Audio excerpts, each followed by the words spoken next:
មកបងប្អូនថ្ងៃនេះគឺចេញ8កំប៉ុងហើយបងប្អូនណាចង់ទាវចង់ទិញអីនេះគឺអាចទិញបានណាបងប្អូនតម្លៃសំរុំគឺឆ្នាំថែសម្រាប់ឆ្នាំថែកម្ដៅ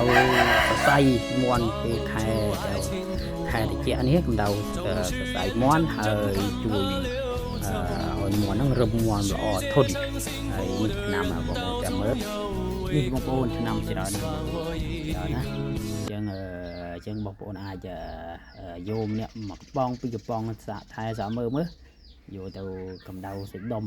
មន់នេះសម្រាប់កម្ដៅសាច់ដុំមន់ណាកម្ដៅសរសៃមន់ឲ្យមន់រឹងមាំល្អធន់ហើយជួយដេញជាតិខ្យល់ចេញពីពោះវៀនតូចពោះវៀនធំអញ្ចឹង